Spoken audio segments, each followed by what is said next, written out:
So, welcome to the Oxford Clay Pottery Podcast. I'm Catherine Tomlinson, and I started an eco conscious pottery company called Oxford Clay.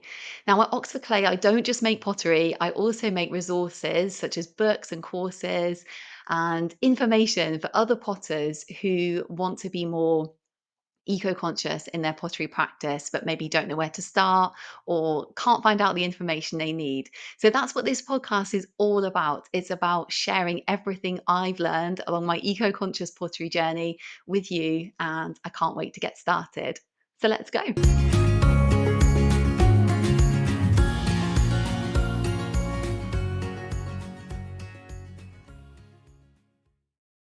Hello, welcome back to the Oxford Clay Pottery Podcast. I'm your host, Catherine Tomlinson, and this is going to be the first episode of a five-part episode series on creating colour in pottery eco-consciously. So this is because I've been spending the summer writing a new book on eco-conscious pottery colour, which is being released on the 14th of September 2024. So once it's released, the book will be available from the Oxford Clay website and also Amazon as well if you want like a print copy of the book. And essentially, what this book is about ways of creating colour in pottery that don't use commercial metal oxides. Because essentially, in pottery, all colour is created using metal oxides. And, as potters, we can buy these commercially. It just as like the raw oxide, from, say, like, for example, like copper oxide or cobalt oxide, and then we can use this in our pottery. We can like paint it on or add it to glazes. Or, colour can also be available as stains, which also made from commercial metal oxides. So, in this episode, I'm just going to tell you a bit about like commercial metal oxides and why I wrote this book about creating eco-conscious colour in like different ways than using commercial metal oxides. And then in the next four episodes, I'll go through each of the ways. That you can actually create color without using commercial metal oxides. So let me just tell you about those four ways now. So one of them is by recycling scrap metal. So the two metals I'll be talking about are copper and iron. So recycling those back into oxides that then can be used to color pottery glazes. And then the next way is by recycling scrap glass into pottery for like sort of this beautiful decorative effect. So we'll be talking about that. And then the third way is plant ash. So I've spoken about this a lot before on the podcast, but plants actually contain metal oxides, like traces of metal oxides in their tissues. And when you make that ash make the plant into an ash, say like for example, like leaves that have fallen naturally in autumn, you can actually make that into an ash that then can be made into a pottery glaze that actually is coloured from the natural metal oxides in the plant. So yeah, it's really cool. And then the fourth way is by using the metal oxides naturally occurring in the earth. So, like for example, in clays. So across the globe there'll be different levels of metals that naturally occur in the earth, and they naturally contain metal oxides, and they can be used to colour glazes. So those are the four ways that we'll be talking about. But yeah, right. In this first episode, let's talk about commercial metal oxides and why they might be, say, for example, that we might want to create color in other ways in our pottery. Okay, so this book essentially is the kind of the culmination of all the kind of learning and development and research that I've been doing in my own pottery since I started Oxford Clay. Because when I first started Oxford Clay, I knew about the kind of issues with commercial metal oxides that we'll talk about in a moment, but I just didn't know any other ways of creating color, which was really frustrating because color in pottery is like it's an intrinsic part of like the beauty of pottery often. So it's yeah, I wanted to be able to create like, color in my pottery, different ways. But yeah, so people would say to me like, "Oh, this is nice, but can you create it in blue or can it be green?" I would be like, "No, I'm sorry. I don't know any other ways of just, so I just had this like sort of clear ash stoneware glaze that I would just glaze all my pottery in. So yeah, so I basically have spent the last like 5 years experimenting with different ways to create color in my pottery. I've used loads of things that like didn't work. And I finally found 4 ways that do work that you can create color that don't use commercial metal oxides.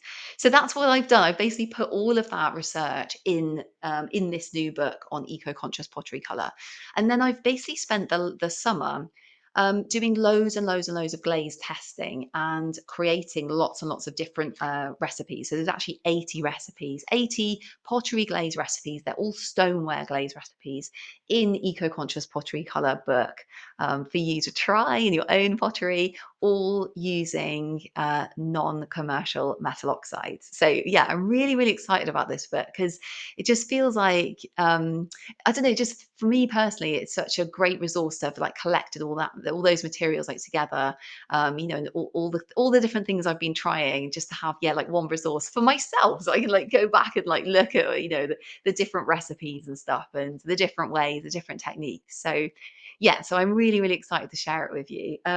Okay, so let's just talk a little bit about like commercial metal oxides and like yeah, some of the issues like associated with them.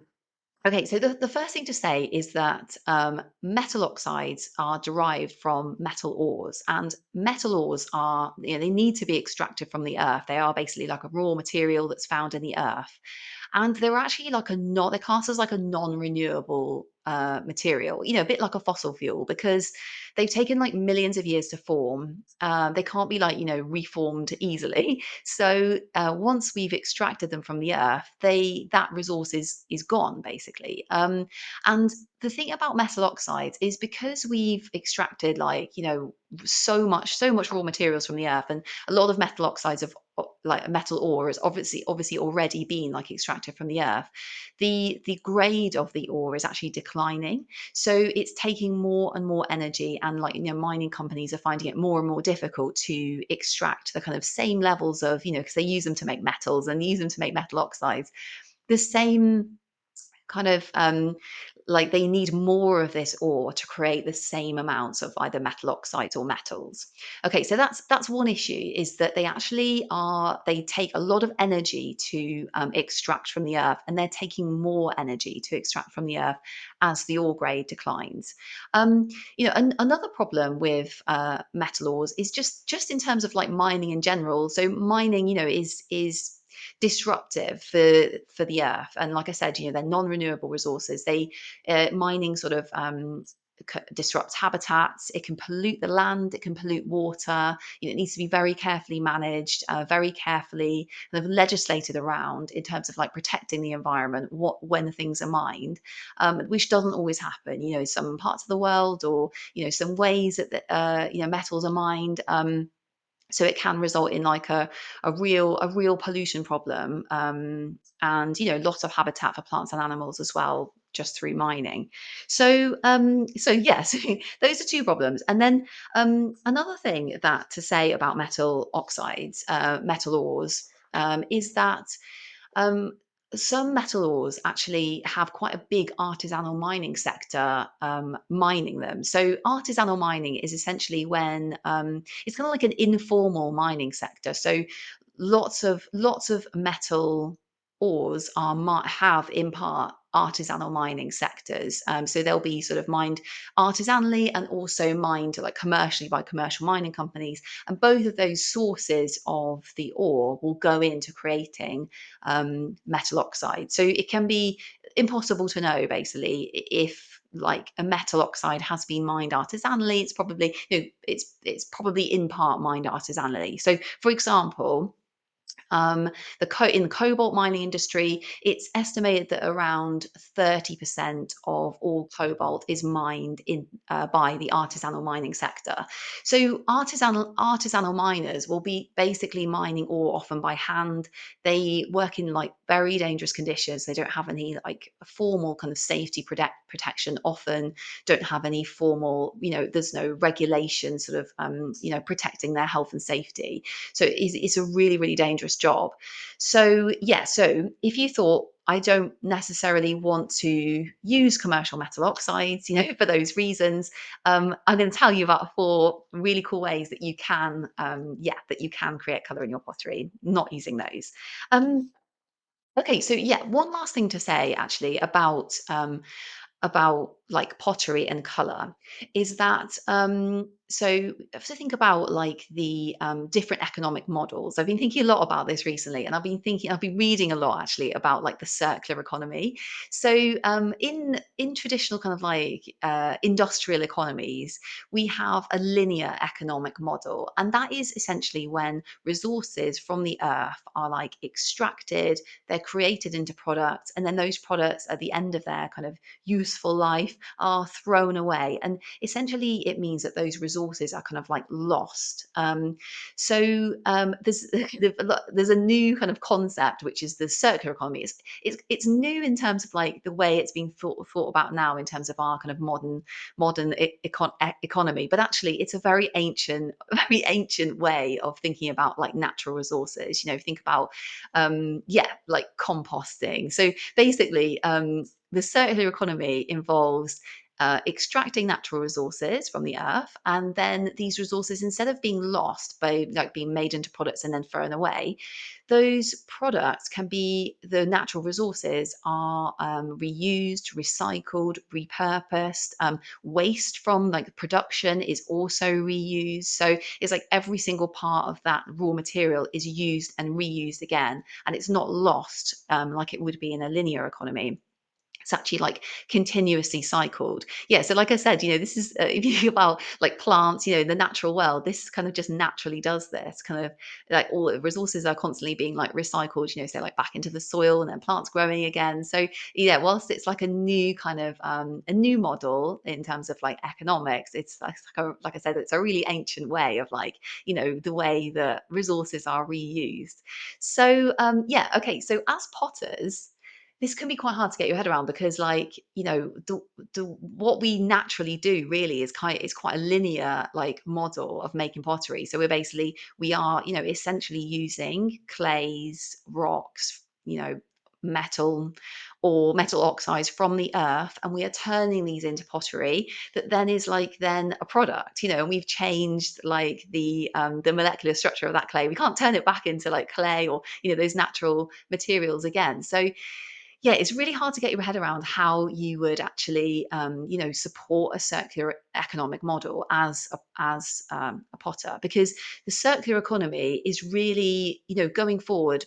Proponents of the circular economy really, they really stress the importance of a circular economic model for the sustainability really of the earth.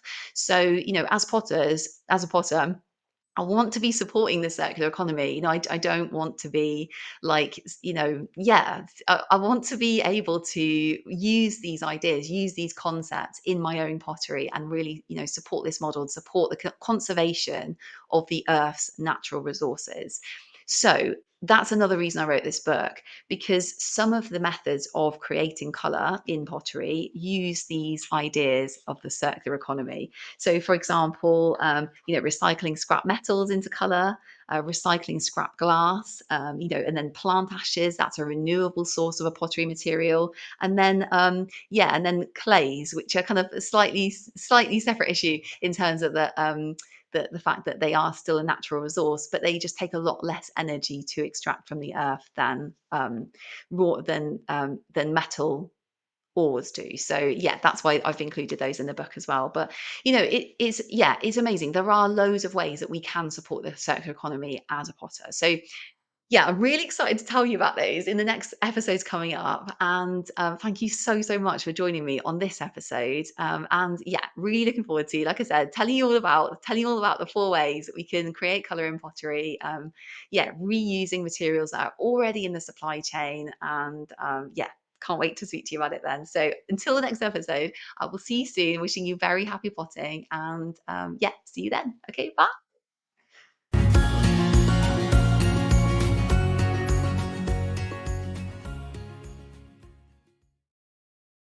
Oh, yeah. So I hope you enjoyed that episode. And if you're interested to learn more about eco conscious pottery or making your pottery more eco conscious and sustainable, there's so much for you on the Oxford Clay website, which is www.oxfordclay.co.uk. I can't wait to see you there.